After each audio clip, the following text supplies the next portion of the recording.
多肉浇水有4大黄金法则，99%的人都在第4个误区里面走不出来，难怪浇一盆死一盆。夏季浇水怎么样才能保住根？怎么样浇水多肉不会死？怎么样浇水让多肉到了秋天一下就出状态？炎热的夏天又来了，也是花友们最烦恼的时候。肉质植物的水分控制一直是花友们的热门话题，尤其是在夏天。花友们对夏季浇水也都有自己的观点，今天分享的是对夏季控水有困难的肉友。如果你已经掌握了夏季浇水的内容的话，那么也没必要听花花赘述了。但如果你还是心有不安的话，那么一定不要错过。大家好，这里是花花世界的频道，花花干啥啥不行，养多肉第2名。今天我们来说一说天气热应该怎么给多肉浇水。多肉与水。首先关于水分，肉质植物是耐旱的，而不是喜旱的。充足的水对任何有机体都是一件好事，耐旱只是最后的手段，也是最后的习惯。其次关于温度，无论是高温还是低温，都会抑制生物酶和其他蛋白质的活性，减缓生长速度，但也只会减慢而不会停止。任何生物只要不死亡，都有新陈代谢，甚至种子和呼吸。因此任何时候多肉都需要水，一旦缺水时间过长，根毛就会干枯死亡，就会带来一系列的问题。所以即使多肉在夏天处于休眠状态，我们仍然需要适当浇水。为什么要在夏天控制水分？首先，植物的生物活性降低，对水的需求确实减少。其次也是最重要的是，控水可以防止黑腐病。因为高温不仅可以降低植物的活性，还可以为真菌提供最佳的繁殖环境，尤其是当水充足时，盆里的土壤就是真菌的天堂，因此植物在夏天很容易黑腐。为了防止黑腐病，有人就想出了控水，甚至切断水分，因为任何生物都不能没有水分，真菌的流动也不能没有水分，没有水，它们就不能繁殖，所以自然不会黑腐。然而，这是一个伤害敌人1000，自己损失800的举动。这样做最终会导致叶片因缺水而收缩，甚至脱落，干燥的根毛会死亡，就会出现下面的一些情况。1. 夏季黑腐。健康的根毛在遇到真菌时不会腐烂，因为细胞壁本身是一层保护层，可以防止真菌感染。这也是为什么修剪根后需要晾根，并在伤口愈合后才将其放入盆中的原因。当水分不足时，过于干燥的根毛会因干燥和死亡而被破坏，就相当于我们的伤口皮肤，如果有水就会腐烂。因此，当你下次浇水时，由于根毛受伤，真菌会立即利用这一弱点，很快就会黑腐。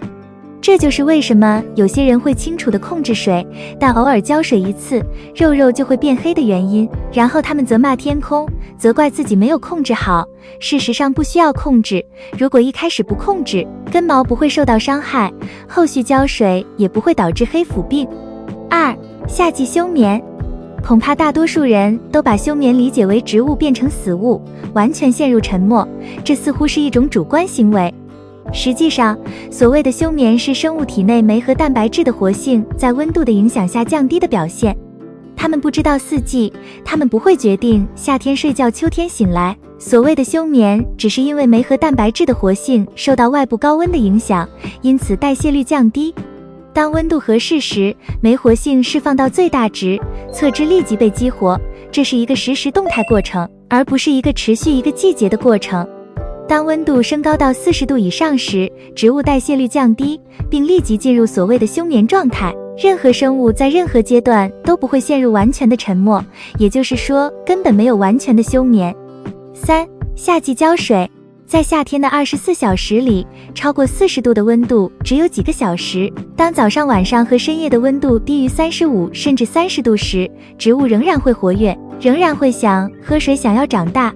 然而由于水的控制和不浇水，它们不能喝，所以即使它们想，也只能静静地睡觉，也不会长大。此外，此时根毛已被破坏，即使有水，它们也喝不了，只能喝一大块真菌。因此许多人说，我浇水后也没看到长得很好，但这实际上是你强迫的，因为它们想要生长，但你不给它们水。虽然它们还活着，但你认为它完全沉默了。一个夏天之后，保持根和毛健康的多肉，每天都会秘密地长高一些，即使它们很慢，但它们株形还是大的，而你的仍然很小。一旦秋天来临，温度适宜，拥有健康根毛的植物将立即恢复生长。而断水的多肉必须首先消耗叶子来恢复根系生长，这相当于重新上盆。当根毛生长后，它们才可以补充叶片，然后才能恢复到夏天来临之前的大小。4. 夏季烂根。那么我们如何使植物湿润，根毛不死亡，还不会被真菌利用呢？首先，健康的根毛可以在一定程度上抵抗真菌的入侵，因此首先要保证根毛的健康，不能切断水分，高温会降低植物的生物活性。虽然多肉不需要太多的水，但过多的水只会使真菌更容易繁殖，因此我们应该控制浇水量，不能让根浸在水里。只要我们沿着盆壁倒一圈水，周围的土壤就会变湿，水就会沿着土壤向中心渗透，这样就不会有太多的水，也不会有真菌的良好繁殖地。其次，夏天气温很高，有时风很大，所以水蒸发得很快，所以为了保证根毛的健康，必要时也要增加浇水频率。一般人有的误区是不浇水就不会化水，就是安全的，所以自然以为夏季多肉的需水量是少的。其实需水量少是保证不出问题的方法，而真的想要养好多肉的话，夏季还是要量少增加频率。考虑到夏季温度高蒸发快的因素的话，夏季的需水量可能还比春秋季节大，只是我们没掌握夏季多浇水的方法，所以才硬生生的将水量变小了。总结一个原则，在土壤干燥时浇水，保持土壤湿润但不积水，不要让土壤干燥或进水太久。如果晚上有大风，试着彻底浇透水，但一定要在晚上做，而不是早上。因为炎热的太阳迎接早晨，凉爽的深夜迎接夜晚。但也要注意，如果你是夏天水量少频率高的人，那么就一直按照这样的方法。如果你是夏天尽量少浇水的养护方式，那么你就保持少浇水，不要某几天多浇，某几天少浇，这样就破坏了平衡，是最不可取的方法。以上就是花花最近关于夏天浇水的一些意见，希望能够帮助到你。如果你有其他意见，欢迎留言交流，任何养护问题都可以通过评论区留言，花花看到后会一一回复。如果你喜欢花花的内容，欢迎点赞、关注、转发。感谢观看，感谢粉丝一直以来的喜欢和支持。